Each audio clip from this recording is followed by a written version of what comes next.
Thank you very much. Let me first of all apologize for canceling the press conference earlier this week. As you are aware now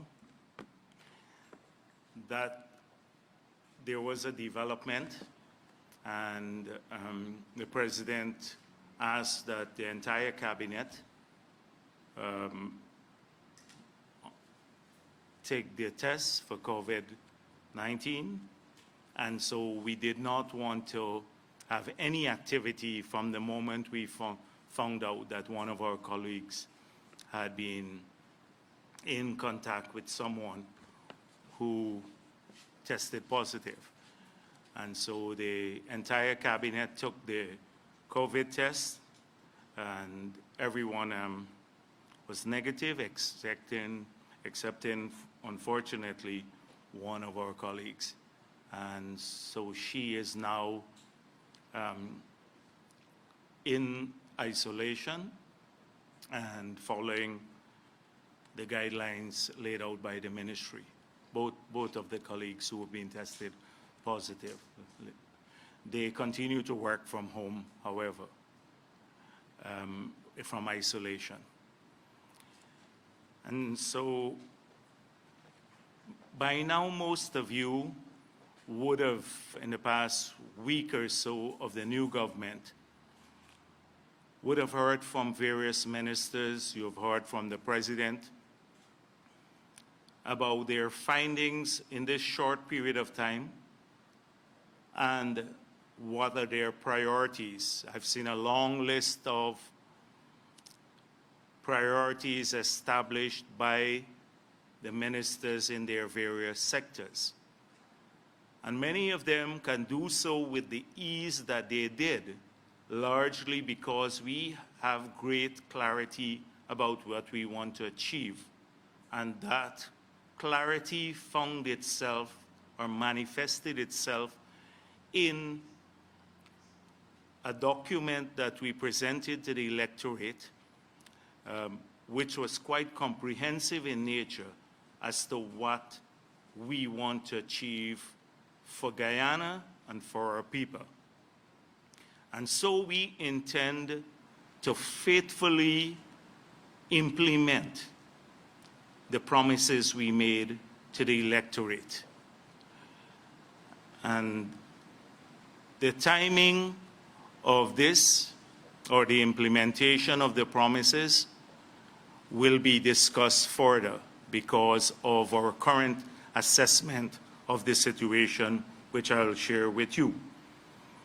But you would have noticed from the very first day that the President took office or was sworn in, he had a meeting with a large number of people to deal with the COVID pandemic. And that ranks number one in his list of priorities. And that's why he himself led the effort. And I do not know how much of that meeting has been reported as to the findings. But for me personally, sitting in that room and listening to the people who were charged with leading our efforts in the past several months, frankly speaking, it was shocking about the state of this organization and the lack of a clear strategy to address an existential issue for Guyana. And for those of you who saw what took place, you would recognize, for example, that the individuals were quick to give descriptive presentations about what is taking place, how many people have contracted the virus. And we said to them, we can read that in the newspapers. We want, because the newspapers and the media has been disseminating the information to the public. What we would like to get from you is to how to fix the problem and what help do you need to fix the problem. So first of all, how many tests can you do per day? And they did not know what was the capability of the country and how many tests per day could be done. So there was a consultation. And then finally they said the government has the capability of doing 100 tests per day. So we said, where do you want to get up to get ahead of the pandemic curve? How many tests per day do you need to do? And they did not know. So there was a consultation, a quick consultation, and then they said 350. I still think it's a number plucked out of nowhere, but that's what the meeting was told, 350. So we said, how many testing kits do you have? We asked, and they had 2,000 testing kits. And in the entire country, because the private sector did not have any. And we said, well, if you have 2,000 testing kits and you have to get up to 350 tests per day, that's only 6 days of testing, and then we're out of testing kits. So we asked the gentleman from PAHO, how long would it take to get the kits in? And he said 2 months, additional kits. So in 6 days, we would have used up all of our kits if we're testing at the level they want to do, test that, and then it will take 2 months to get additional testing kits. So that was the state of affairs. And that is why I can relay to you or a ton of other issues that we found regard to the structures, etc. The structures were political in nature, extremely political. Harman's unit was made up mainly of politicians, not people to address medical or even people with socioeconomic experience to address the pandemic. Even the contact tracing, and many of the people hired there were political people. So there was no appropriate structure apart from the procurement and material deficit. There was no, there wasn't the appropriate structure to address the pandemic. And then they had grave issues about capabilities for quarantining and as well as addressing a medical response, emergency rooms, etc. And so that is what the president found, and he immediately said, we have to fix this. And so he started engaging the international community and PAHO directly, as a result of which we now would have, maybe within a month, about 50,000 testing kits. The Ministry of Health has already embarked upon getting additional machines to test, the PCR machines, so that you have that capability. We spoke with Prime Minister Motley, and I saw some criticism of, we are directly procuring testing kits. But Prime Minister Motley said, my representative is coming to Guyana for the inauguration. I will send in 10,000 testing kits on the same aircraft. And we got 10,000 kits in. So the efforts at the ministry has been enormous in terms of getting more material, more capability to test, as well as the testing kits. Simultaneously, they are reforming, based on the president's instruction, the organization of the effort with a very few people at the policy level, but giving broad policy directions. And these are politicians, mainly the Prime Minister and the Minister of Health, working along with international organizations, and then putting in place a technical structure to deal both with the medical response as well as the socioeconomic response. So allowing the doctors, etc., to deal with this issue. And that is what has been happening in the last week or so. Aggressive work in this regard. We found that, that a lot of the people who are in Frontline, the sad story from the doctors and the nurses, they are dealing with, there's disease, well, not disease, but pandemic, and they're in the front line, but they feel that they're not adequately equipped with PPEs, nor are they rewarded for this. And I want to assure them that the President has indicated that in the next budget, there will be, in the budget upcoming, that there will be an appropriate recognition of their work. That will be done in the next budget. We have also seen the total, there's so many things that we can talk about here, but the President has also announced in his inauguration speech $4.5 billion of direct assistance to communities.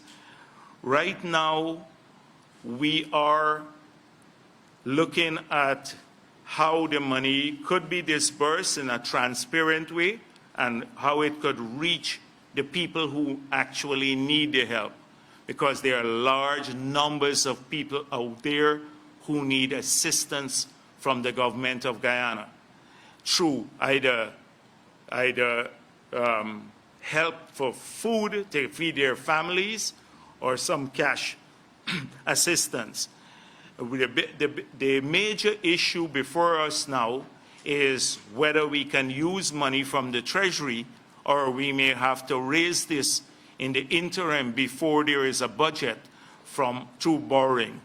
And then once the budget is passed, to repay that loan. And I'll come to this point in greater detail when I talk to you about the budget and what has happened and what the financial laws permit and what they don't permit. So, but that assistance that the President announced, we're looking at raising it and how best to intermediate it in a rapid fashion. Now, the country would want to know how much assistance has been given to people across the country in terms of direct assistance. And even with CDC, I did a quick costing when they were making a presentation, could not be more than 75 million Guyana dollars of direct assistance to the people in the communities who need the help. On the other hand, they've spent huge sums of money on this hospital, which, as you are aware by now, is not equipped to deal with the pandemic, and therefore will have to either undergo major renovation or equipping and retrofitting, and even that may not work. So, and you would also know that the individual who claims he owns the land, he stayed quiet throughout the several months that the media was questioning what's going on with the hospital. And suddenly, the first week of the new government, he sent a lawyer's letter. He wants to be paid billions of dollars.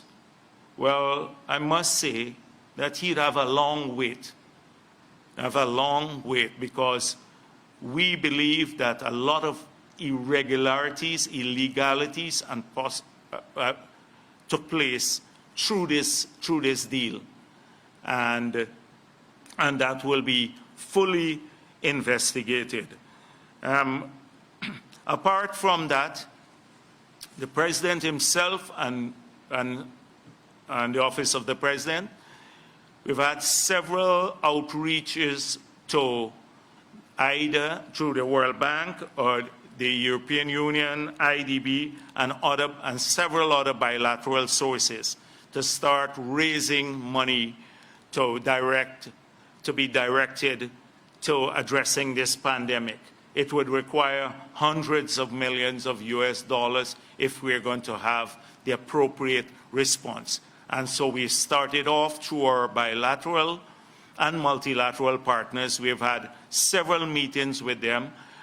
They have made some commitments. I'm not going to outline all of those, but the commitments have already been made, and we're going to aggressively pursue the conclusion of these arrangements and the disbursement through a transparent mechanism, and hopefully you will see much more of this in the budget when it comes out, when the Minister of Finance presents the budget. This will be dealt with. Apart from that, the President announced again in his speech, the inauguration speech, that we were looking at two things from a central bank perspective. Apart from other issues, he's very concerned about working capital for banks, and not just banks, but for businesses. And he's concerned about liquidity available to the consuming public and those who want to restart business, because we have had a look at the impact of the pandemic on businesses, and we have had a massive deterioration in the economy. I'll speak about that in a moment, because of the pandemic and other issues. So he mentioned a couple of things in the speech about the central bank suspending elements of the supervisory guideline through the regulatory process that they use. They send out these supervisory guidelines to the bank. So they're going to suspend some aspects of the supervisory guideline to allow the banks, or to extend this and to continue to allow the banks to renegotiate interest rates, which was prohibited under the supervisory guideline, and to give them more time to classify loans as bad debts. Because if they don't have to classify the loans as bad debts in the near term, then they do not have to make a provisioning from their gross profit for those loans that are classified as a bad debt, and therefore it wouldn't affect their profitability. So there is that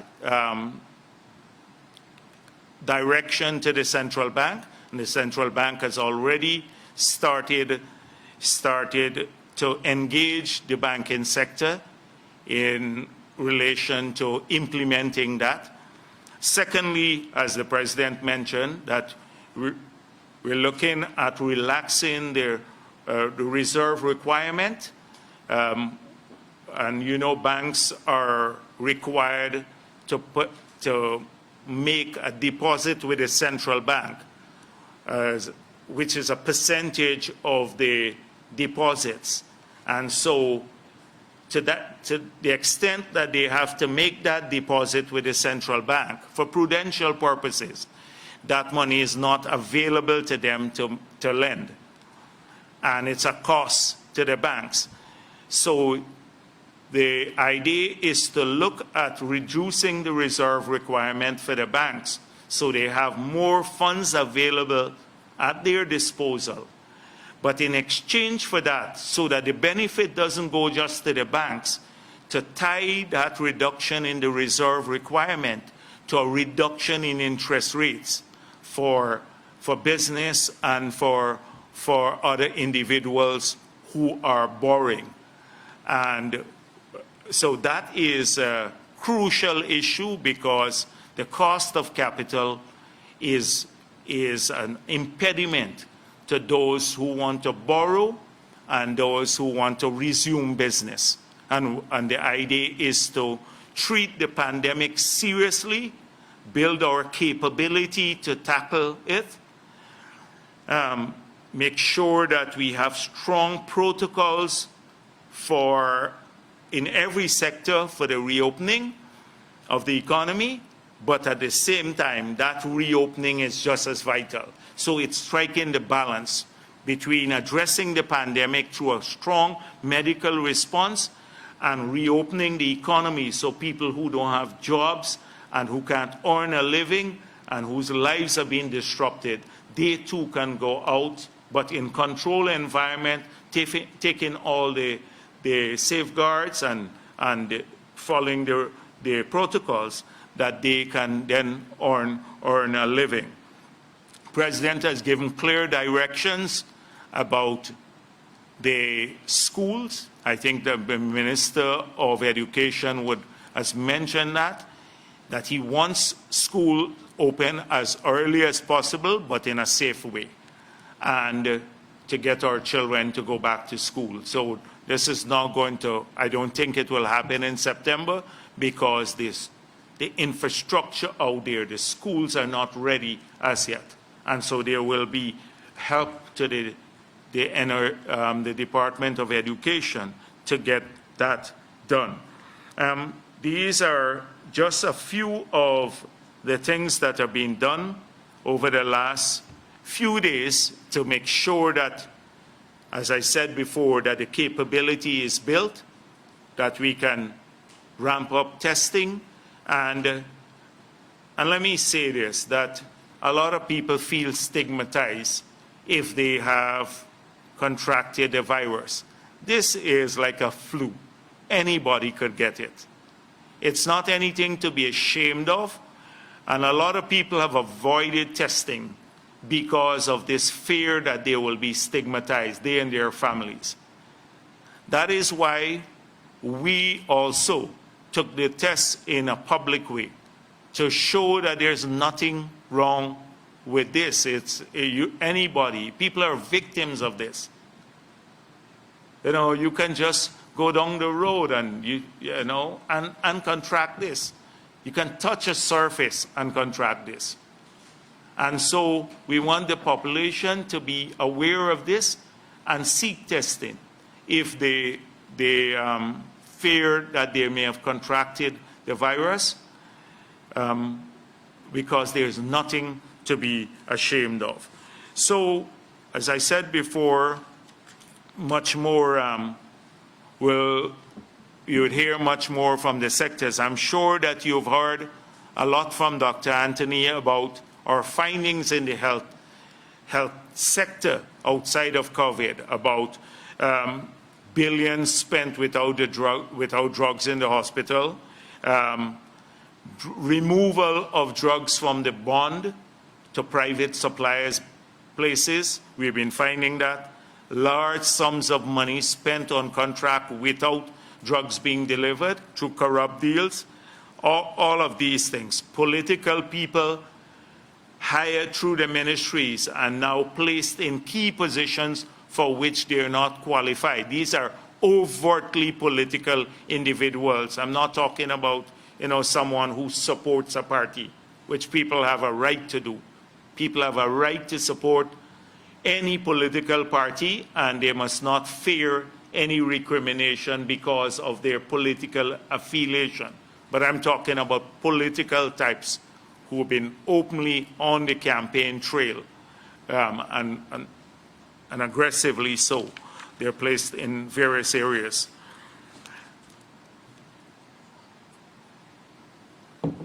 I want to talk a bit now about the economy. Let me say a few words here. So we had some anecdotal evidence of the decline in the economy, and we suspected that resources were being utilized for purposes for which they are not intended. And that investigation is ongoing.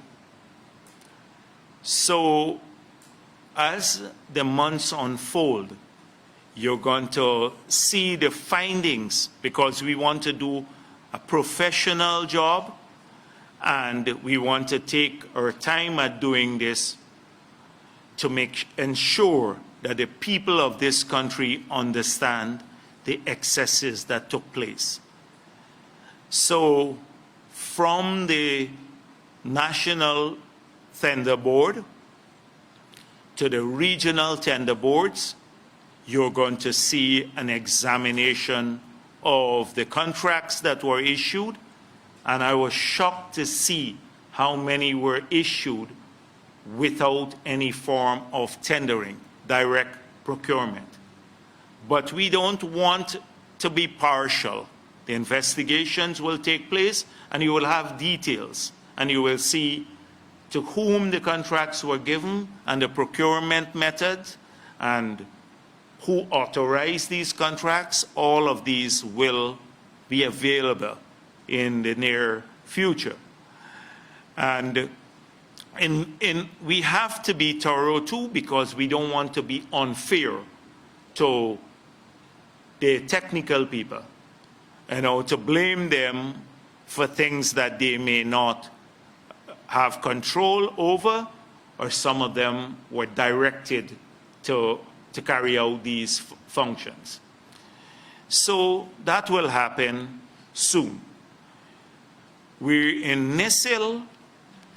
The president has already changed the board.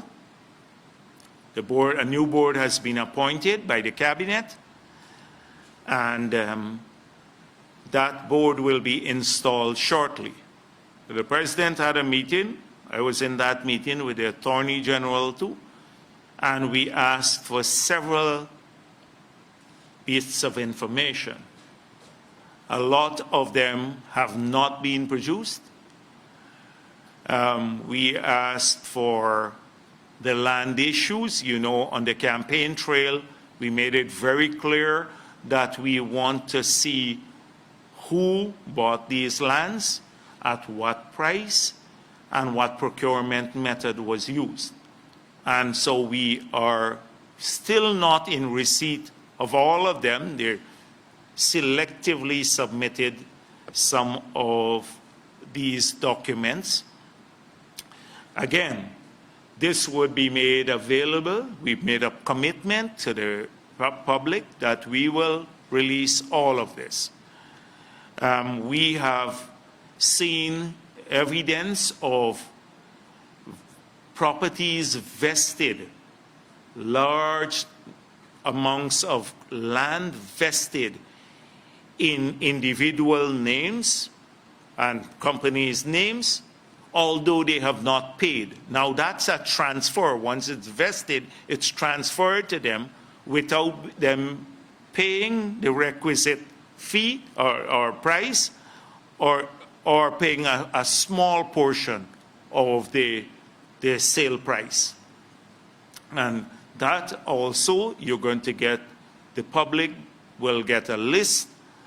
We've asked for, at the estates, all the estates across the country, because NICIL, you know, all the sugar assets were transferred to NICIL, and NICIL owns Gaisuco at this point in time, because the shares were transferred to NICIL too. We've asked for a list of all the assets that were disposed of on all these estates, and the form that they used to dispose of the assets. You should see, we haven't received all of this as yet. We've asked for the houses. There are a large number of houses on these estates. They're being disposed of or rented to individuals or leased to them at some unbelievably low prices. You will get that too. As you know by now, NICIL has not had an audit in any of the 5 years of the last government. The last audit was in 2014.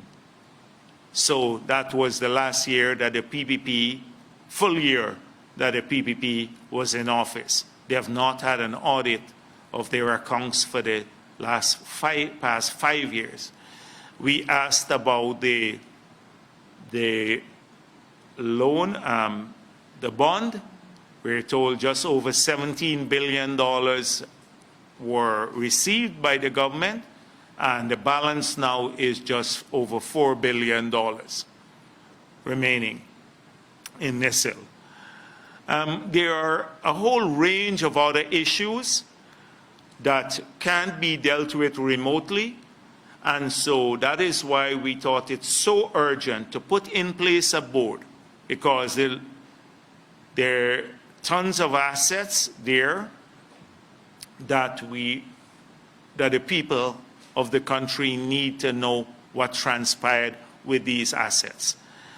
And we have seen evidence of change in contracts, or like removal of certain clauses from certain leases, it's dependent on who is acquiring the asset. Like similar to the Joseph Harmon contract, which had no termination clause. So you have a lot of those sorts of issues, and we will deal with those matters too. I've seen, anyhow, don't deal with that. The board will deal with that. I'm just getting to deal with too many things. So I just wanted to say to you, just be a little patient, because there would be a new board in place, and all of these things that we promise to make public before the elections in our numerous discussions with the public or presentations to the media. The president did it on the campaign trail, on the platform. All of these would be made available to the media. You have heard about lots of other agencies. I'm not going to deal with those. So in that environment, we have to craft a budget urgently. We don't have a budget for the year. So when we had the first budget meeting, we were told that it takes 179 days to prepare a budget, from the date the circular goes out to the date of presentation in Parliament. This is the standard, 179 days. And it sounded a bit like low and feel. So we have made it clear that we want the budget prepared, and we are working towards preparing a budget within 3 weeks, 21 days. So the 179 days in the normal cycle will have to come down to about 3 weeks. And the reason why this is so is because the country, the help that people need in many of the sectors can't be made available to them unless, and to reboot the economy, unless we have an early budget. So we'll have to work overtime to get the budget ready, and another three weeks. So what is making this even more complicated is that, as you know, we are changing the nomenclature of the ministries back to the old structures. So that means we also, whilst preparing the budget, we have to also change the IFMA system to revert back to the old structures, the structures of ministries, so that you can have a smooth disbursement of resources, etc. This requires shifting of programs, which we are now looking at, because programs were put everywhere on the different ministers, and often very political programs. So like Amnali had a few, and this person had something else, different slush funds. that were not properly audited, nor did they have any synergy with the ministry in which they were implemented. So we are doing that right at this point in time to see that the structure is an efficient one, that we can reduce administrative costs, which skyrocketed under the last government, and that we can have synergies. So that change is currently being made to the IFMAS system to allow the preparation of the budget. So that is even more complicating. In a normal cycle with a regular IFMAS system, it takes 179 days. So this is something that we are working on aggressively. Now, the economy as of mid-year, from what we're told, the non-oil economy. So the oil economy grew by 45.9%. That's what I'm told, even up to today. The non-oil economy, it shrunk by 4.9%. So that shows the impact. If you take out oil and gas, our economic activities shrunk by 4.9, nearly 5% for the first half of the year. So clearly it requires a lot of help. This sector of the economy needs a lot of help to resume positive growth. And these are the sectors of our economy that have the greatest linkages to other sectors, and they're the labor-intensive sectors of our economy. So we'd have to come up with a number of measures, and some of those I've outlined earlier, more working capital, direct help to the private sector, more stimulus, etc., to the economy, to see that we can stop this decline and reverse it in the non-oil economy. I'm told that, like, for example, wholesale and retail trade shrunk by mid-year by 14%, transport by 25%, accommodation by 33%, bauxite by 42%, other mining by 57%. So a lot of the sectors, forestry, fisheries, etc., went into decline, significant decline.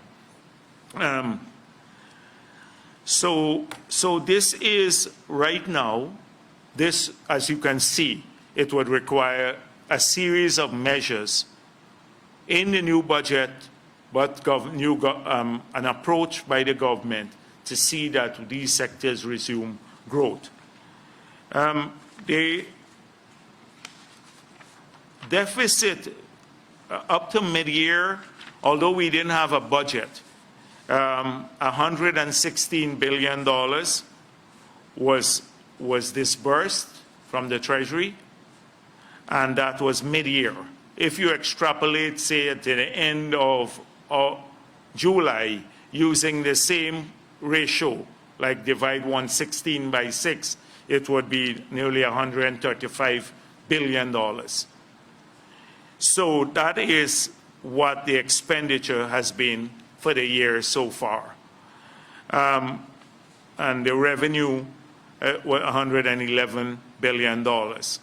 So the revenue also shrunk based away from the targeted growth.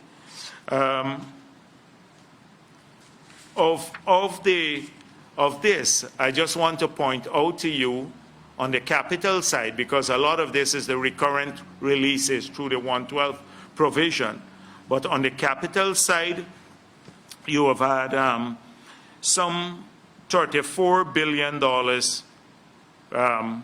approved.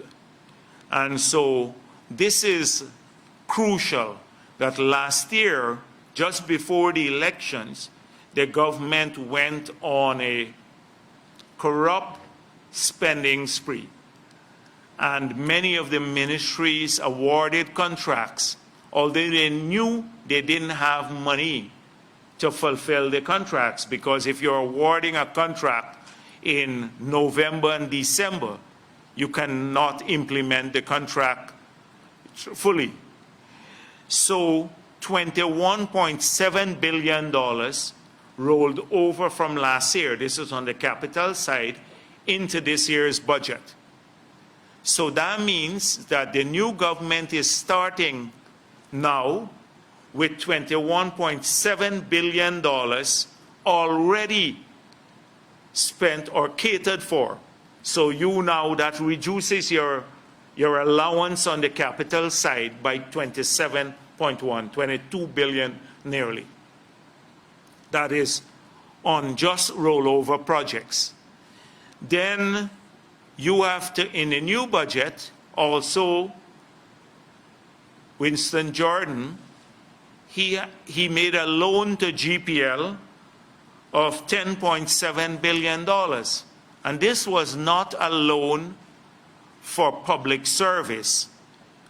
So this was, in my view, an illegal disbursement.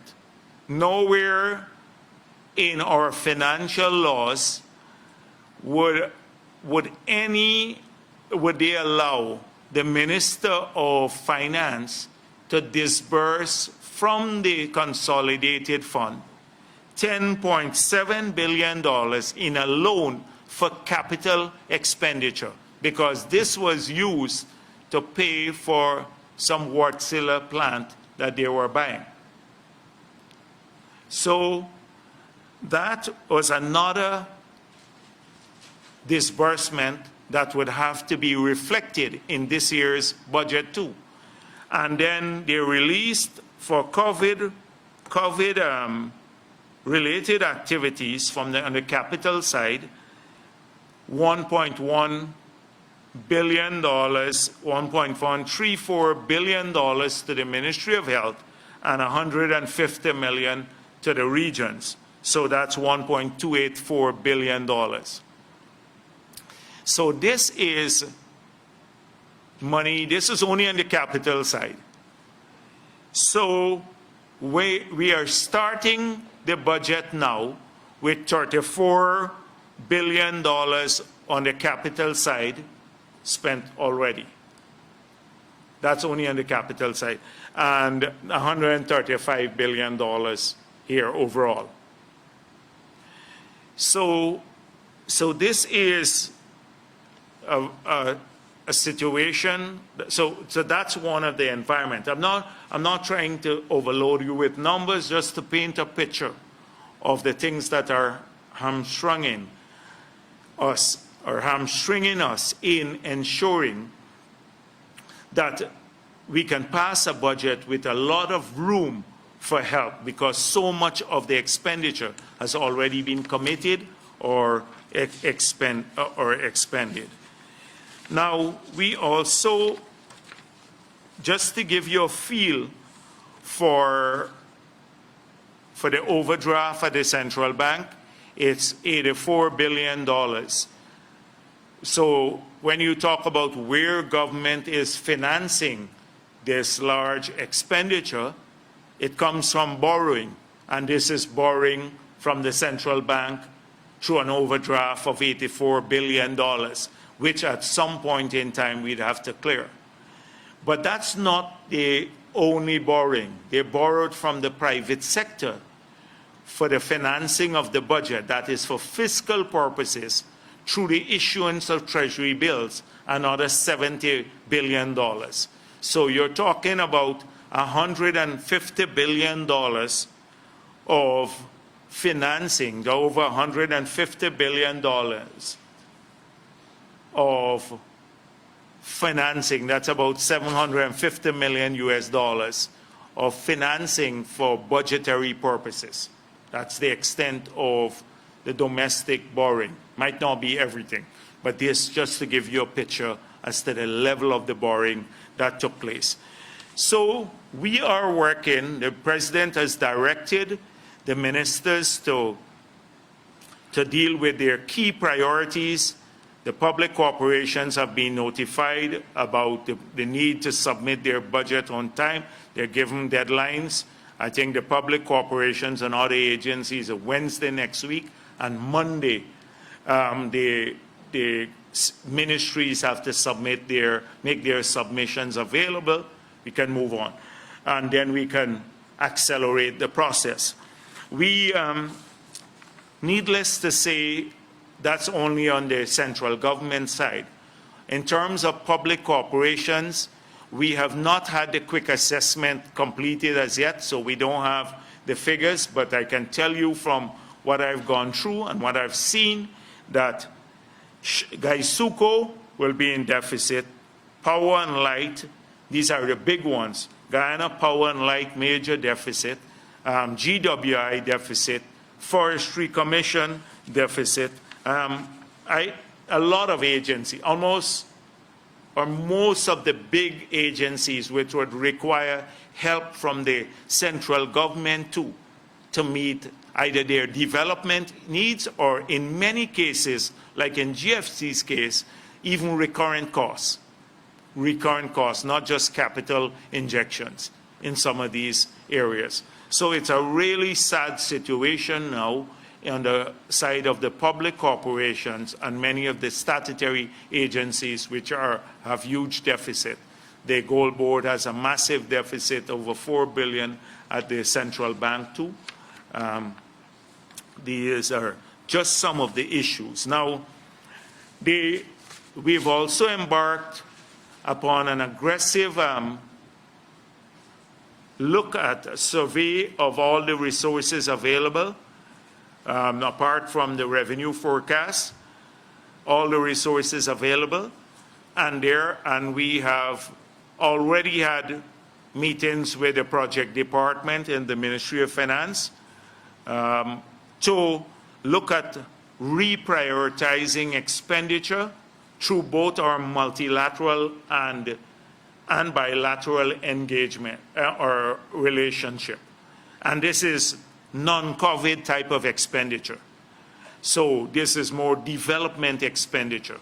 So it's a reprogramming or programming either 18, either 19, which is the World Bank Group. Then the IDB, we've reached out to the EU OPEC, Islamic Development Bank. There are meetings with the Indian government to look back at the projects that were there, that were never implemented, the ocean-going ferry for Northwest, because those people are in major difficulties there, the road project which was supposed to be funded, the bypass road, help on a number of other areas, resources that were there, that since 2015 they were there and never used in a priority fashion. And so there has been a lot of work in the past week on trying to make sure that all of our multilateral and bilateral engagements are looked at.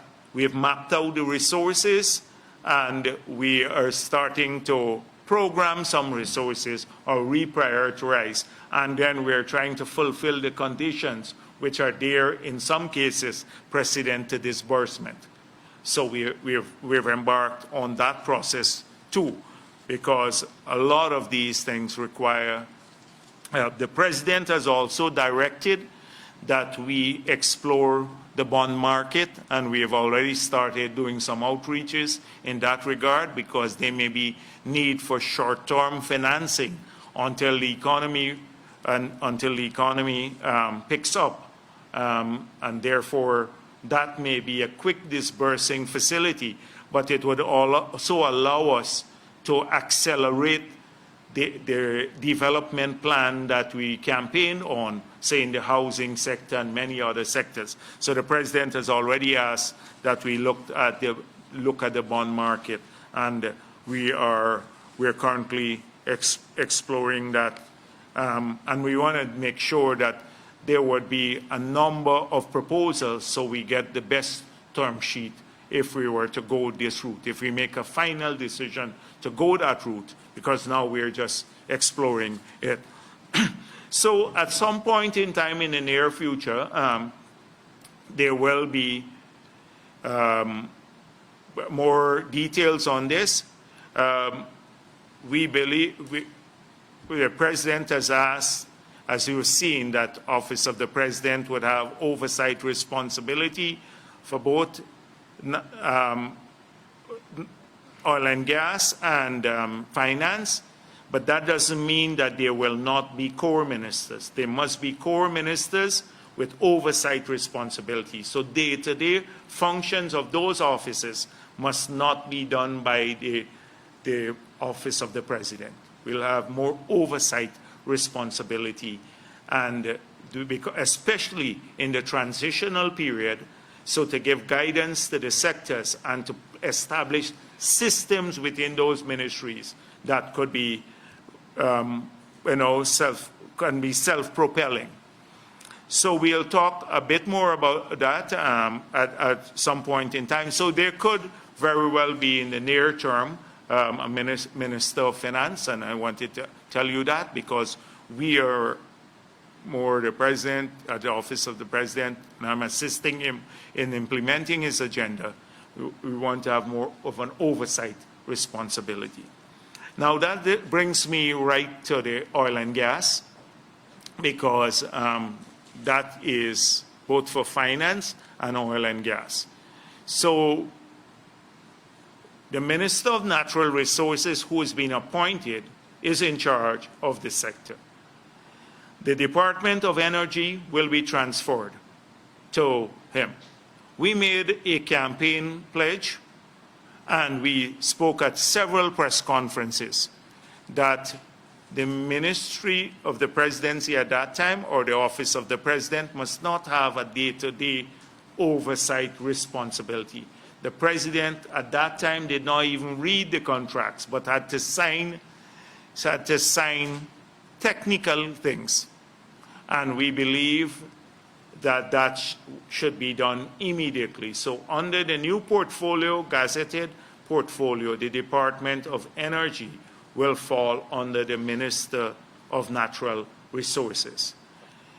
Now, the idea is to swiftly, maybe over the next 6 to 8 months or so, and even if we could do it faster, to move to the establishment of a Petroleum Commission, as we had said before.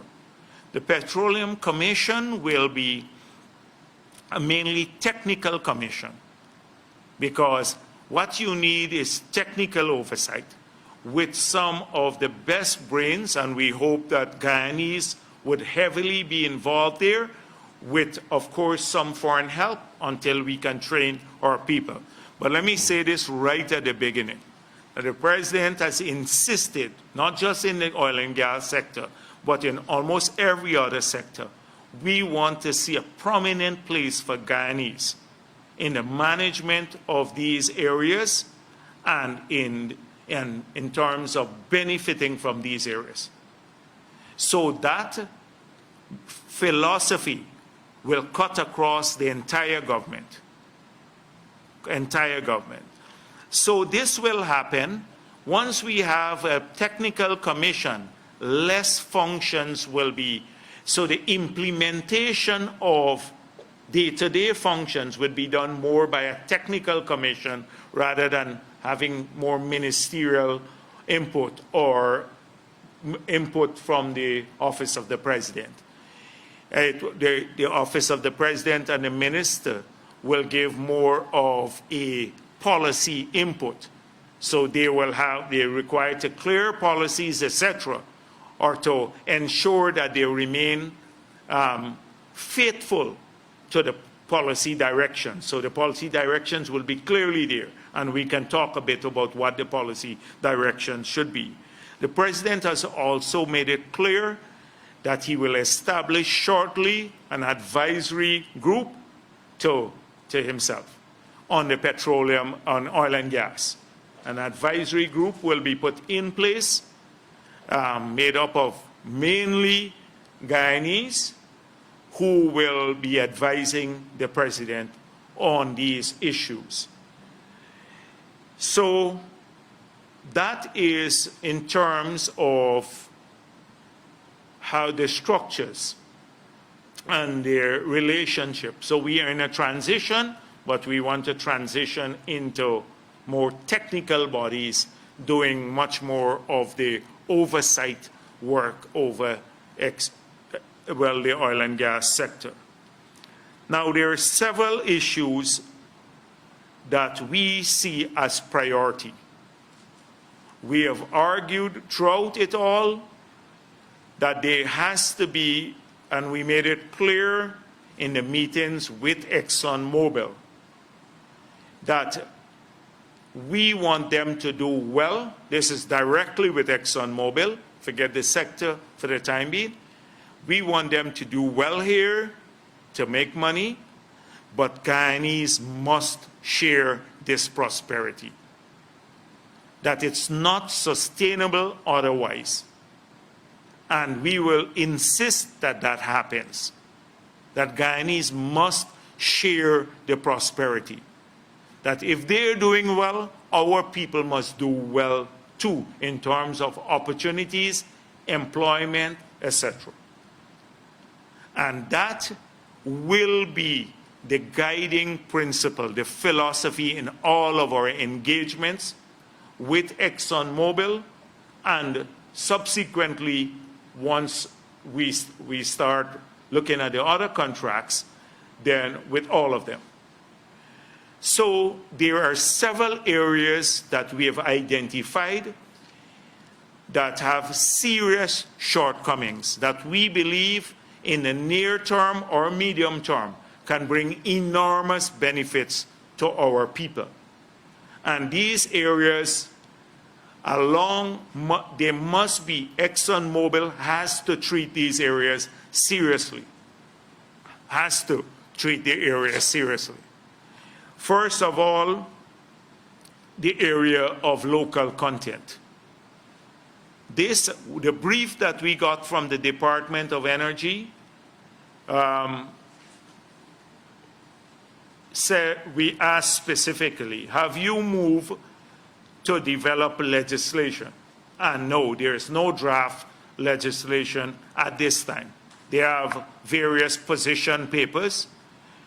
From what we gathered from the newspapers in opposition, and then from the briefing itself, that there were others who had suggested ideas and those ideas were more beneficial to Guyanese without harming Exxon's ability to pursue its business.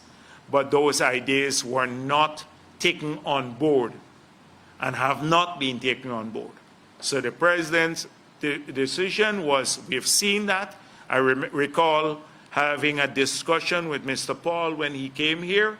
There have been other, we've seen a document that he produced. We're yet to study the document, but there's been an outreach to him to look once we start working on the local content. And the local content will be in the form of legislation. It will be mandatory on the company to comply with the legislation. And that must, so there will be all the best technical inputs. We want to get the best technical inputs before we come up with a negotiating brief that will be cleared at the policy level, and then we want to engage directly with Exxon to see that this happens. Now, the president will meet also with the entire local Guyanese community, because through series of meetings, maybe with the sectors, to listen to them about their views on local content.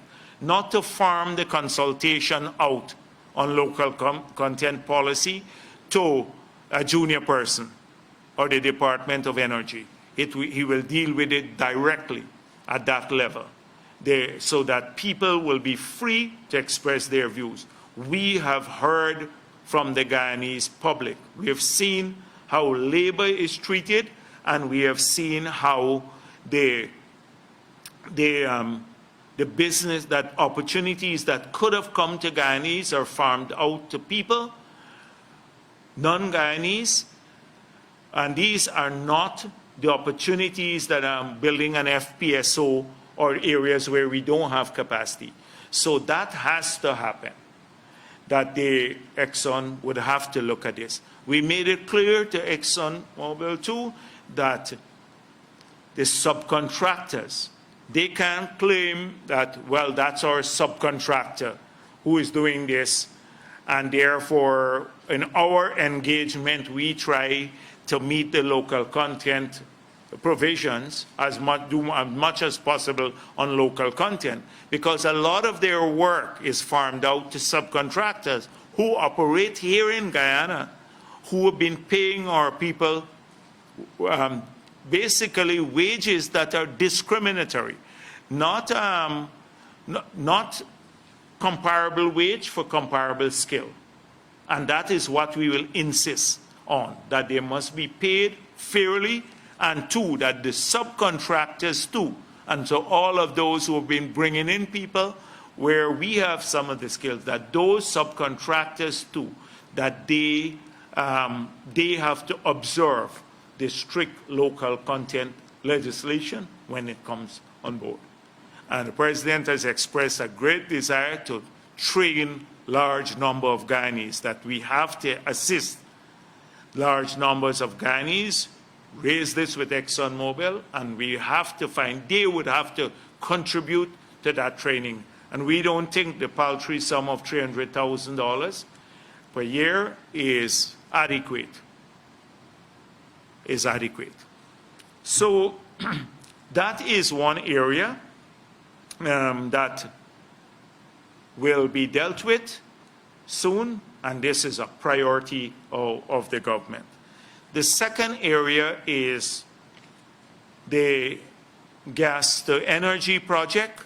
Now, it seems as though ExxonMobil was interested in moving rapidly with this, but the government of Guyana put the roadblocks in this regard because they did not respond, I gather, and we're still to find out, and we're going to get the details later about who bought up the lands on the proposed locations where the pipeline would have come. We have now a couple of studies that we're going through. And so at some point in time, we'll get to that. But we can't look at what they did not do. We want to get this done urgently. So we will, of course, have to be guided by technical people. All of this, we have to be guided by the best technical minds. But we want this project on the road as early as possible. And in that engagement, we will have to get the gas at a cost that is very different than in the contract. We're signaling this. So now the contract locks in a price for the gas that is at least for the first 300-400 megawatts of power, because we need the electricity to industrialize this country. We need it we can generate more jobs, and we also need the electricity so we can fulfill the promise we made to people that we'll cut their electricity bill. You heard the President mention that significantly, and as much as by half of what they're paying now. And this is a project that has high priority. We want to engage with Exxon. Of course, there are other things to look at. The availability of gas now at this point in time, how much is available, and who will own the facility, whether it will be a public-private partnership, it will be advertised and maybe to another any company to do the whole project and then sell the gas, the power to government at a low cost, or it will be a government-owned project, totally government-owned. All of those decisions have to be made, and they will be dependent upon the resources available as well as what the market offers. You know, if we have interests and the interests are viable and good for the country. So that decision has to be made, but we want to get this done as swiftly as possible. And so that is, and ExxonMobil, I think, is eager to move along with this project too, because from what I gather, they've been waiting for quite a while for the government to show major interest in moving this forward. So on the environment, this is another area. And having said what we just said about gas, we have to ensure that we have a commitment from ExxonMobil that as we sit down to discuss this, because all of these issues are interlinked and they're the key issues in the contract, that a commitment that there will be adequate provisions for any environmental disaster, that there will be adequate provisions in the contract and by Exxon for environmental disasters. We have to satisfy ourselves that that is so, and also flaring is a key issue, and we'd have to deal. We've already signaled that we don't want flaring, but how soon we can get to that, if we can move immediately or not, or but we don't want flaring. We don't want flaring. So that is it. But of course, how soon you get to that will be an issue. And I'm just giving you the areas of the contract that we have signaled to ExxonMobil that there are major concerns about.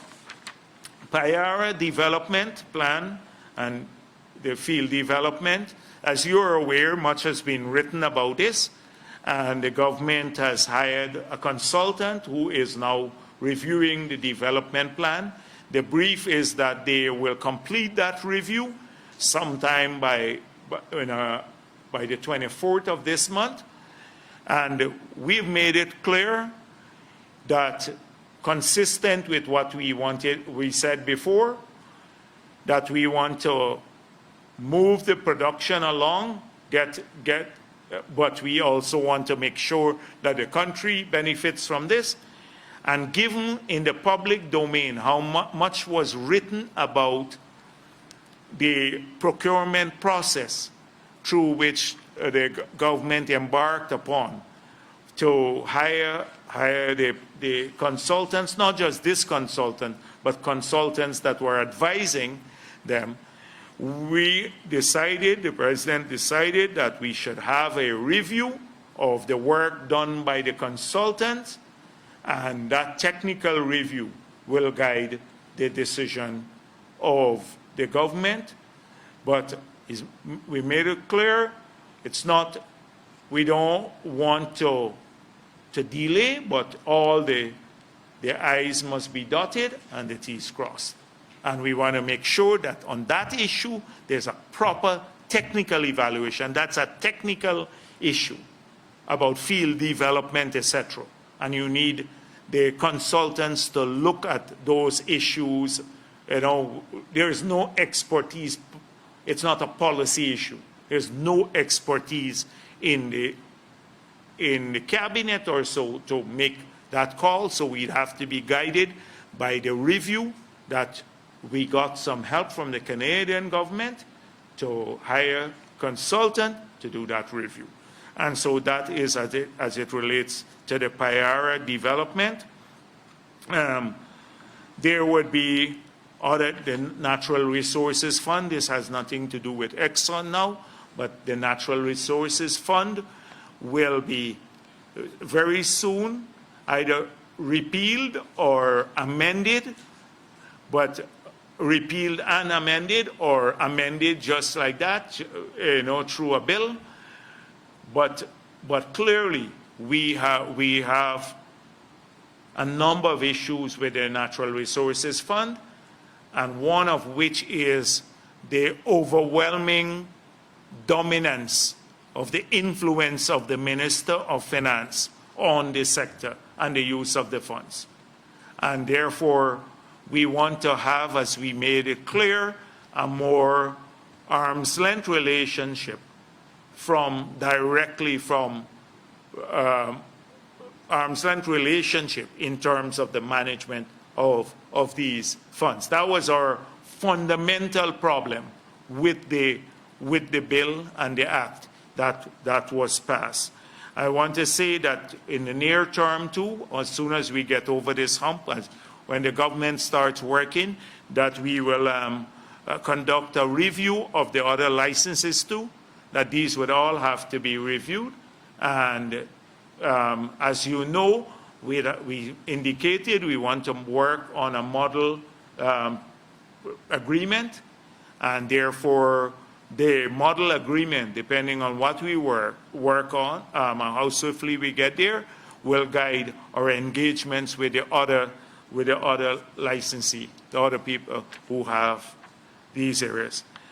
In terms of the lifting of our oil, we have put a hold on the evaluation of the bids that came in. We made it clear in the campaign that people should not be submitting bids to an illegal government that was there at that time, and it would be unfair to people who acted decently, the companies who acted decently and did not put in a bid because they recognized the threat to democracy and you had an illegal government, that they now be excluded from the process because they're moving ahead to evaluate the bids that were received in the period when the government was illegal. So we have made it clear that we'd reopen the tender for that contract. So people, all those who did not get a chance to bid, they can then submit their bids. There are a few things, but I don't want to belabor the issue. In terms of I just want to make it clear that I've seen from the second day in office, even before we moved a single person out, already had the social media buzzing by some individuals saying we were already removing people in mass scale and all of that. Not a single person had been removed. That was the second day in government, but they started. Clearly, and then I saw former President Granger expressing some form of outrage about ministers being asked to leave, the houses, etc., that they're in. But if he were to look at his own government's experience, he would stay quiet for the next decade. And to see how people who were political appointees were, most of them resigned or moved out almost immediately, and the others were removed almost within a matter of days. And therefore, I would urge him to look at it. Now, the government, nobody, as I said before, people in this country do not have to fear in terms from the PPP or a PPP government or President Irfan Ali for their employment because they support a political party. The people who are political, they have a duty to leave. They should not even be asked in this. They're people that are overtly political. So you have a Carol Joseph, and I'm sorry I have to use her, but who gets paid from several ministries. She is part of the Petroleum, she's a Petroleum unit advisor to the Minister of Natural Resources in Trotman's unit. She was being paid there too. As Carol Joseph was being paid as Petroleum advisor to the government. So I'm just stretching it, but she was in that unit. And so clearly, this was the Carol Joseph who signed that second agreement with Mingo, the second declaration. The first one was signed by Valda Lawrence, and the second one was Carol Joseph. People like Geeta Chandan were here all the time and trying to bully the chair of GCOM. Here at the recount all along, openly trying to thwart the will of the people. And who else was here? This Van West Charles and the others. These are not, or that's how it is. You're overtly political, then you should do the decent thing and resign. They shouldn't have even asked. Look at how Harman had to be terminated. Just imagine Harman wants to work as the president for leave. He wants to work now with the government. And so we have a duty. Look, you've seen people like Imran Khan, how he's used DPI politically all along. He was a political figure. They stacked most of these natural resources agencies and also the media with people from the executive of the AFC. Large sums of money, combination. Imran Khan and his family, they're earning nearly $3 million a month. So you can understand why they were hanging on there for dear life. And then they're earning $3 million a month. So that's like 30-something million a year, 36 million. And the entire COVID response for the government has been less than $75 million. That is in assistance to the whole country, all the people who are suffering, all of them. And one family gets this. And for political purposes, not technical. I can understand if they're performing technical functions, because you do have to pay technical people. So it's obscene that they talk about this sort of political witch hunt. And we've made it clear, the president has informed me up to this morning that he wants an appeal mechanism to be available for people who may have been removed unfairly because there may be a feeling that they're political. They have an appeal to him so that he can review it. But this doesn't go for the political appointees. They must not appeal. These are for, sometimes a junior person or so get caught up in the process of removal. They can have an appeal mechanism directly to the president. But as I mentioned before, this does not go for the political appointees. How could a government implement its agenda when you have some people there who are not skilled, qualified, and all they've been doing is, you should see what some of these REOs have done. And that will come out over time. They've used the budgets of their regions not to intermediate help to people, but political expenditure. You will see on the tendering side. A lot of them are lucky that they're just being removed and not being placed before the police. And by the way, the Minister of Governance, Gail Teixeira, and Anil Nandalal, they're working together to see that the people who are removed, that the legal process is followed. That the legal process is followed for their removal. And so they should really be ashamed of even saying that the PPP is removing these people when they know how deeply embedded in the political machinery these individuals were. Deeply embedded in the political machinery and what they have done and the illegalities they've committed. So I want to make it clear, there will be no witch hunt. We want as many of our people working. As many of our people working, and that people, if they feel aggrieved, this is at the junior levels and others, they would have an appeal mechanism. They can write the president and say, I believe I've been unfairly removed, and they get an audience with either him or one of his staff, and the case would be looked at. so that that doesn't happen, which is not some courtesy that they extended to many people who were not political when we left office. Totally non-political, technical. They just removed them.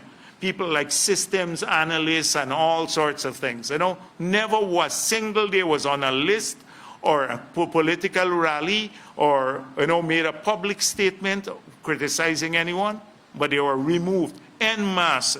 We should go back and show a lot of those technical people. They never had a mechanism for appeal, to appeal. So this is important. The restructuring of the ministries too would also work with some synergies. I'm not going to speak for much longer because already I'm going on for too long, but I just wanted, I just realized that. And so, so the government is just over a week old, and it is, it has started working on the critical issues. Some people will be held accountable.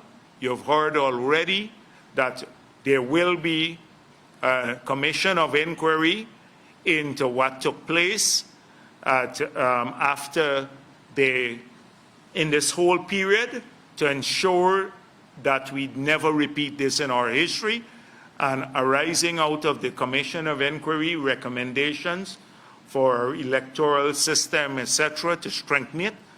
And there would be international people on that COI. Secondly, that some people will have to bear the consequences for illegal action. That's clear. That whilst investigations will be done into all of the illegalities and the transfers of land without collecting payment or illegally by the government, and appropriate action taken, but there's no witch hunt. We're not going to say because we don't like that individual that that person is going to be gone after. And that will be done, that will not consume the investigative work and the audits and everything else, because there has to be serious audits in all of the sectors. That will not be paralyze the government from moving forward. It's not happening sequentially. The government priority now, as outlined by the president, is to move the economy forward, deal with COVID, try to find jobs so people resume business opportunities, making sure that the police can keep people safe in their homes. That is what we're working on simultaneously as we're doing the other stuff. For the last government, they focused only on investigating, and they did not focus on addressing people's concerns. As a result, this is what we inherited. They've used up most of the money. They have left no clear strategy for the future, and we're in a sad shape today. Thank you. Yes, Marcel. It is clear that everyone that you are vice president, but your duties and portfolio is not yet known. Could you shed some clarity on that, on Sure. what you are responsible for and where you will be working out of? That is, if it's another office, if it's directly out of the office of the president.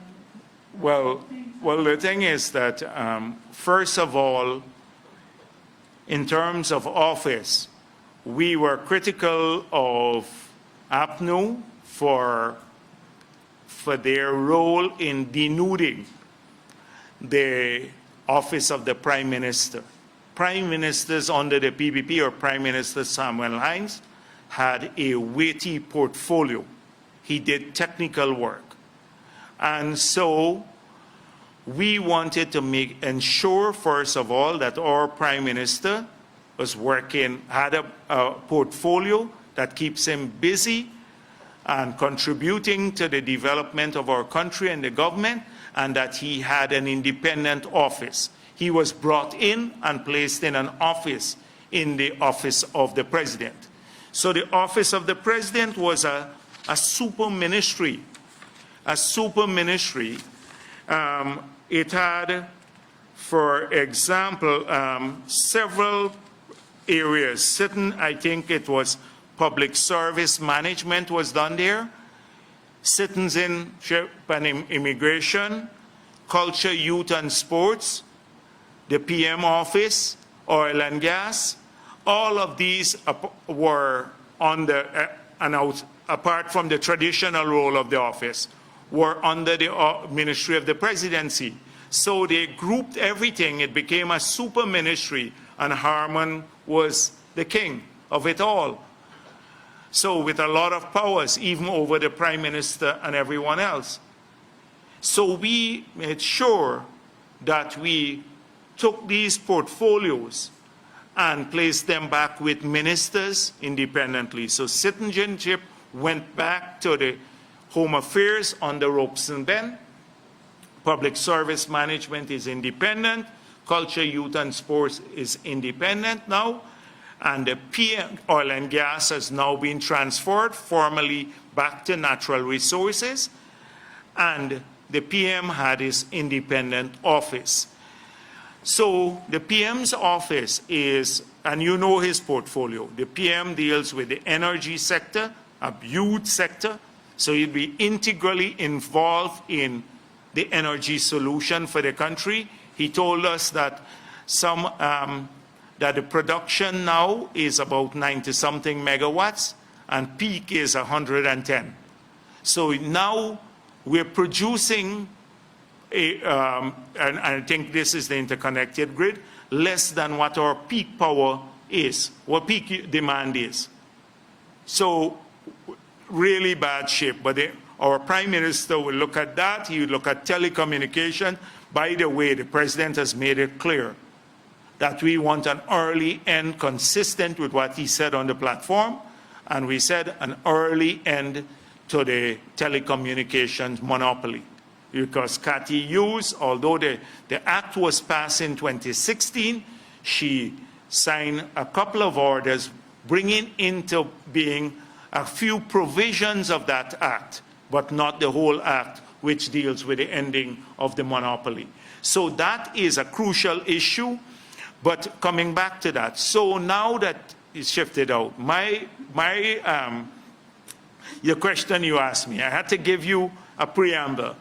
So the President has kept the oil, he said, oversight in oil and gas and in finance. I'm assisting him with that oversight in oil and gas and finance. I'm assisting the President to exercise that mandate. That is my responsibility at this time. That's what I'm working on. So budget-related issues and these issues I mentioned. And by the way, I'm in Nagamutu's office. Yes, so I've moved in there. So just a clarity on that one question. Gazette. Yes, he made a mess of that place too. Yeah, I shouldn't say that. I shouldn't be too vindictive now. Go on. The Yes. Gazette will state clearly your portfolio?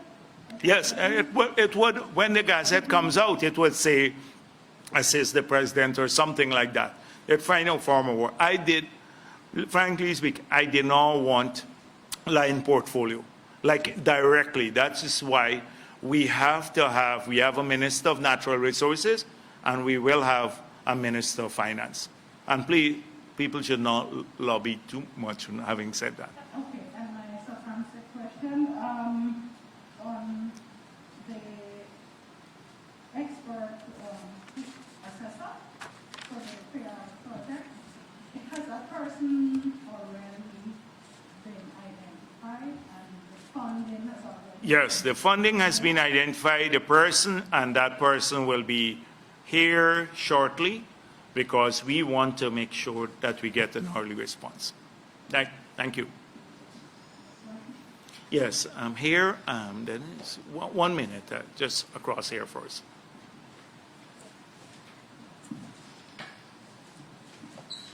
Good afternoon, sir. Payara with Reprioritizing. Just to follow up on my colleague's question with regard to the consultant, who is the person that's been identified for this product? And could you say what would be the cost to conduct this Okay, so it's a Canadian grant, and there will be a Canadian consultant.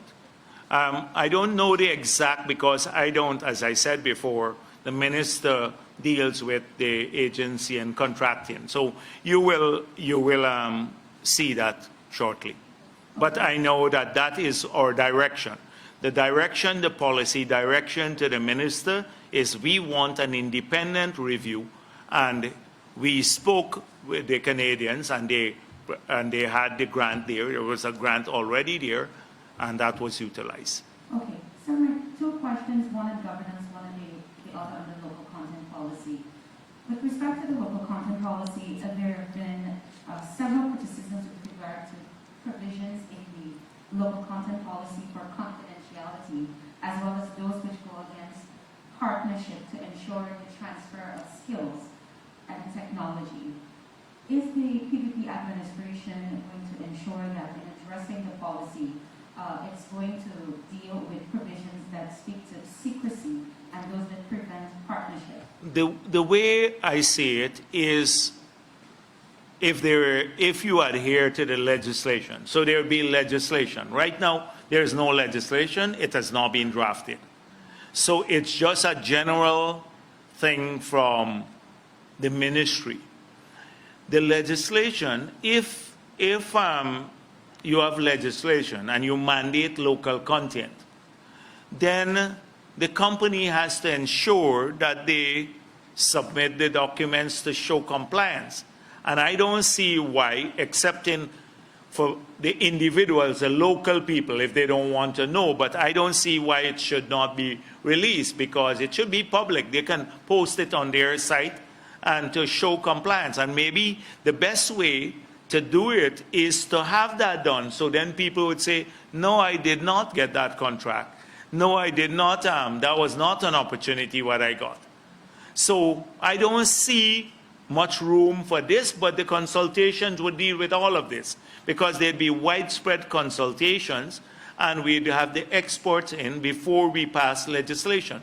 We're more inclined to do this transparently, and we will still keep the promise we made, which is to criminalize non-disclosure of receipts from oil company. That is money.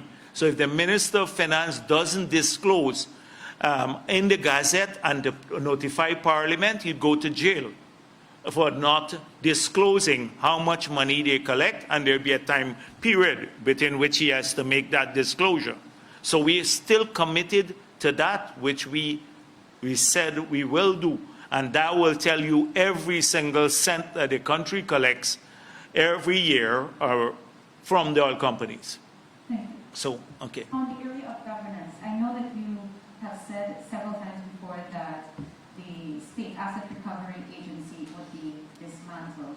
Given the assessment that your government has started, as well as some of the findings that you're seeing with illegalities and issues with land, do you see a place for or a role for the agency in some way, shape, or form? We have to be advised, but right now the people who are there have not done anything, and they're incapable of doing anything to do any of this work. And many of them are political. So right now the unit has to be disbanded. The Attorney General will have to guide us in this regard to see what efforts we make, whether we have an agency or we call in the police directly, or we have, the audits done. But we don't want an agency that uses hundreds of millions of dollars per year to recover $10. Right? We don't want that. We can't afford that as a country. And therefore, that was like a sinecure unit.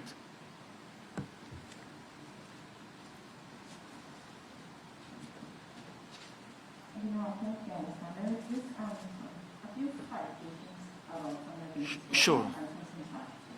I can't hear you clearly. All right, take it. Yes, sure. Right. So on the budget, you spoke about 3 weeks. Is it 3 weeks from swearing or 3 weeks from now? Yes, from the circular. The circular went out this week, The 3 weeks on circular. circle. Okay, and is Because the 179 was from circular. okay. But we're trying in 3 weeks. If it slips a couple of days, it's not a big deal, but that's what we're aiming for. Okay, and there's a huge possibility that you can. Yes, there is right now we are on track for that. Okay, and regarding that, is it going to be a full fiscal year or just? for Well, a that is why I pointed out to you that you would have to look at expenditure to date. And that is how much expenditure to date has been done, and both on the recurrent side and on the capital side through the PSIP. And a lot of these things are not properly audited. We don't know what they are made for, and some of them are downright illegal. And now we may have to, the Attorney General will have to advise us whether we'd have to give approval in the Parliament for expenditure that was made illegally. How we address that matter. Because, you normally put it in the estimates. So he will have to advise us as to how we approach this matter. Because I am inclined now not to approve when we go to the Parliament, not to support the approval of any expenditure that has been incurred illegally or outside of the provisions of our laws and Constitution. But wouldn't that cause a kind of a bit of a problem for the issuance of treasury bills, those persons who would have been issued treasury bills and given the government money? Oh, no, not on the T-bills. The T-bills are clear. The central bank, I'm talking about releases. For example, releases from the consolidated fund after the March, right? After March, where you can use the 112 provision.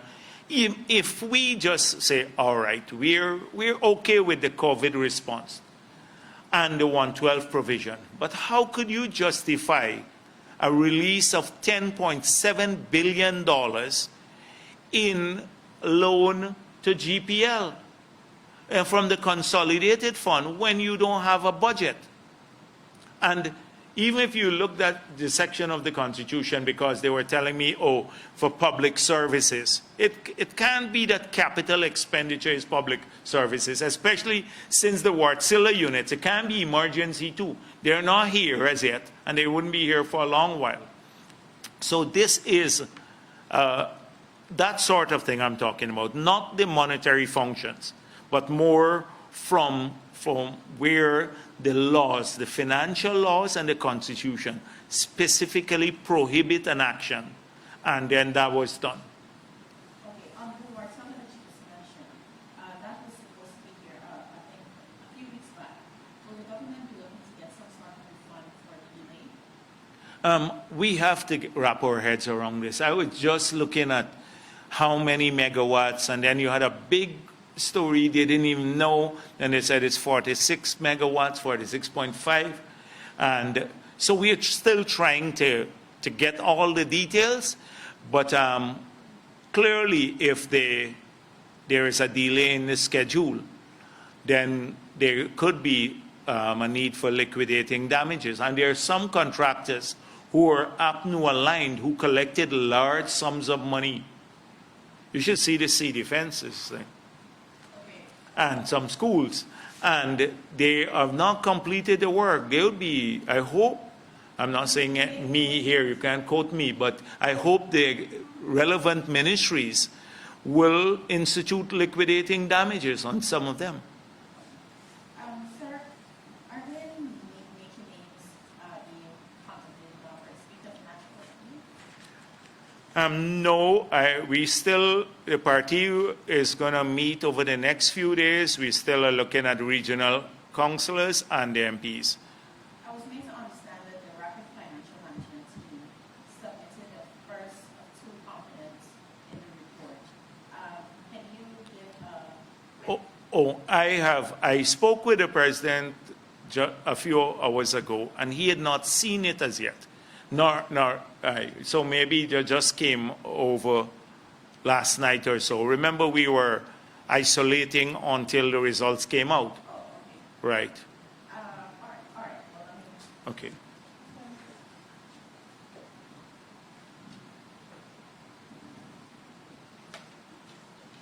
Officer Jagdeo, could you say what government will consider to be a fair price for the natural gas? That's my first question. Yeah. Dennis, that would be dealt with, as I said before, at the negotiations. When the negotiating brief is agreed, and we will then, that's an idea, because we've expressed an intent. We have to get a better deal on this. That's the intent. The technical people have to work at this, and we will insist on this, and then the negotiators will go off. I hope free is always the best price. And sir, could you say whether Mr. British will in fact remain as the co-agent for Diana, or he has another status within the within the process? He will remain. He will remain. Yes. He will remain. And Dr. Luncheon, Dr. Westford been hired as advisor to the government? Who? Doctors Luncheon and Westford. Oh, Dr. Luncheon has not been formally hired, nor Westford. But clearly Westford has enormous experience, and Dr. Luncheon, and we hope to benefit from them. But there's been no formal engagement. There's been, we don't have, they don't have much money in the government now. They don't have much money. Remember, there is no budget. And there's very little resources now to do a lot of what we would like to do. But Roger Luncheon is very cogent. He's weak, you know, physically. But if you listen to him, he has a huge institutional memory. He hasn't lost a single ounce of his intellect. I'd rank him above 20 of the APNU ministers combined, and we must benefit from his experience. We must benefit from his experience, and we'll have no apology for him to share that experience. Will he be eventually hired formally? Well, this is something the president will have to look at. Okay, and going back to the Ocean View Hotel matter, you said that the owner will have to wait a long time before anything happens in his favor. What does that really mean? That means that we have to investigate this thoroughly. We heard that the property might have been in receivership, that he didn't own the property. We are very surprised how you will demand payment and you don't have a formal lease agreement, and now claim from this government that they told you that this will be the price. Secondly, if somebody is coming into your property and start building, and you let them there for 5 months to build, and so now you know you don't have a contract. There are lots of things that don't meet the eye that are involved in this relationship. And we have to get to the bottom of this. This could very well be an incestuous arrangement. An incestuous arrangement. So they would have to answer a lot of questions, and I think that will take some time.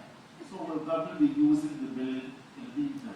Yes, the government spent $1.6 billion of taxpayers' money. We have to put the building to use, even if not for the type of purpose that they intended, because as Dr. Anthony pointed out, you know, the flow of the air would just, there's been no allowance for that, which could infect everyone. We get into the ventilation system, no provision for oxygen in the wall, etc.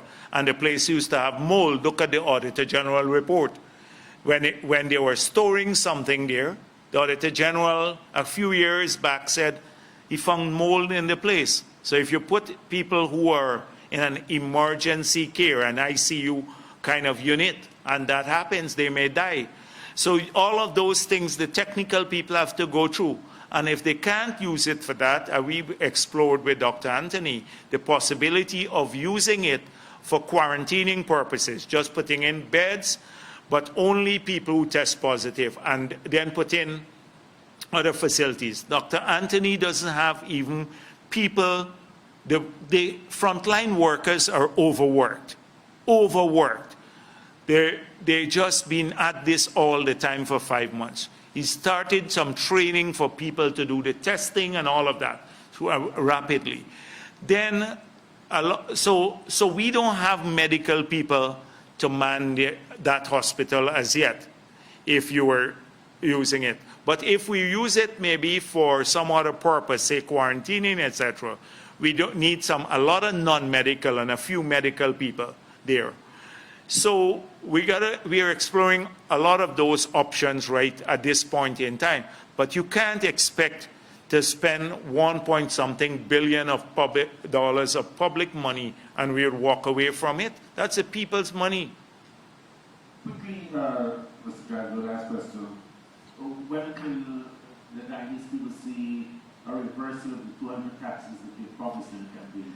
That's what I said, that a lot of these things, remember, we have to assess the revenue. I told you the framework now. And we intend to keep our promises. Some will be done at budget time. Some will be done at budget time, some measures.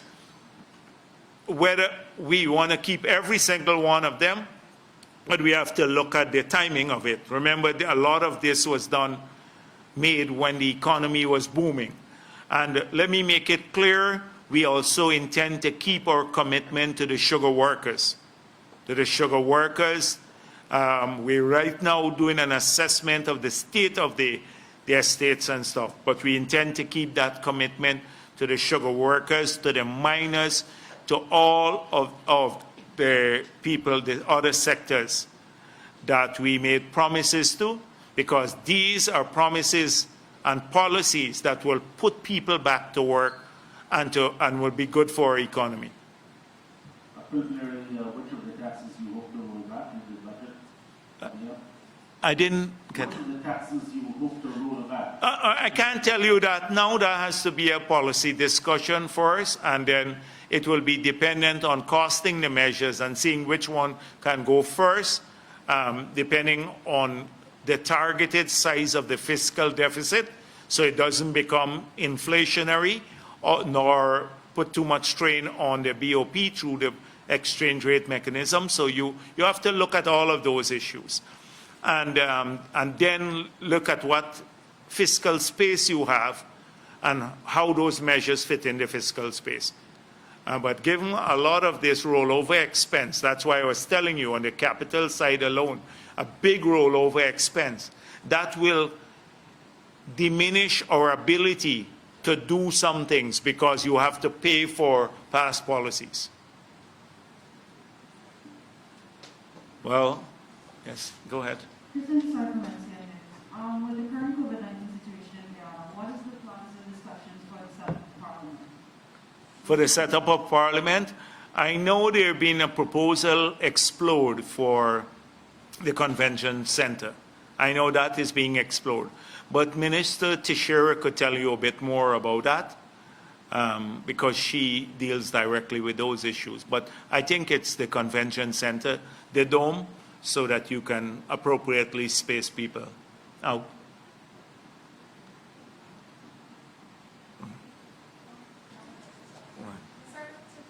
Yes, sure. Quick. Yes, all right. It's a follow-up.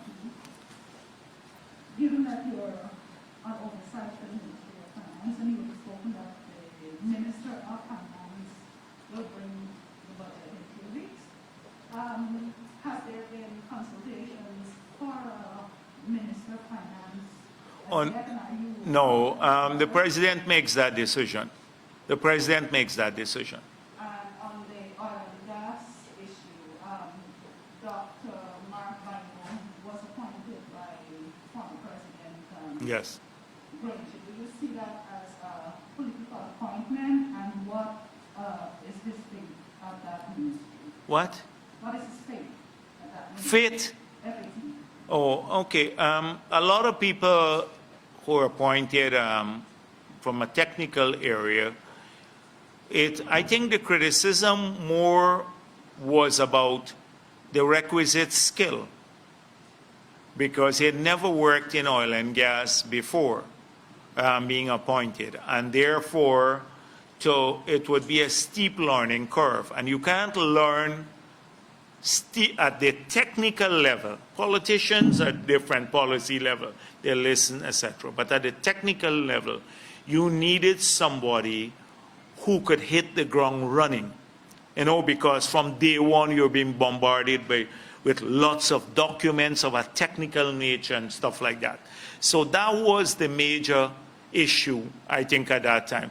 So I don't know how the unit would evolve, because we have already expressed a desire to move from that petroleum unit to commission.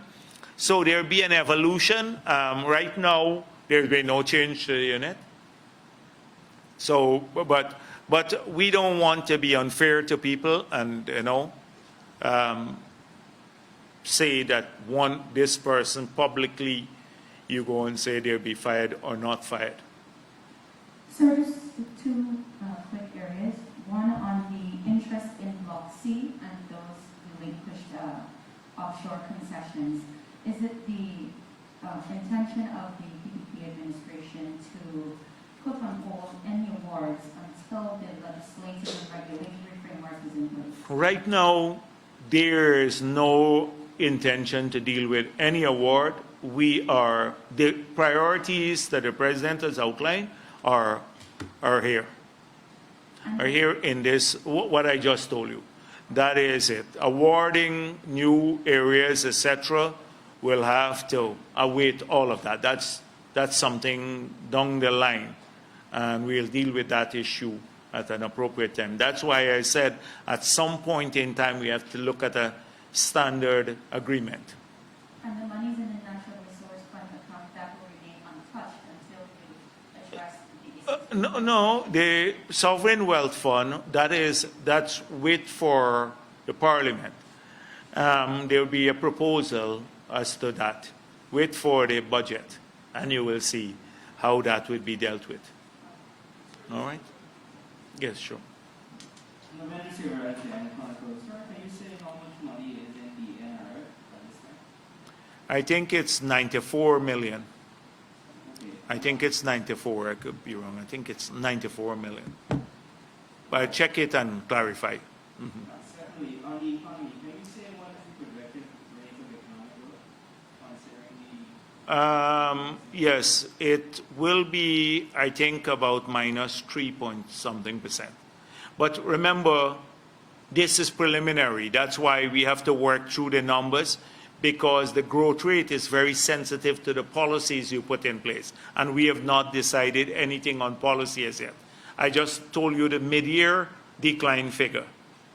And therefore, depending on the policy measures and the lag between policy and response, you know, the economic pickup, that will have an implication on the final number.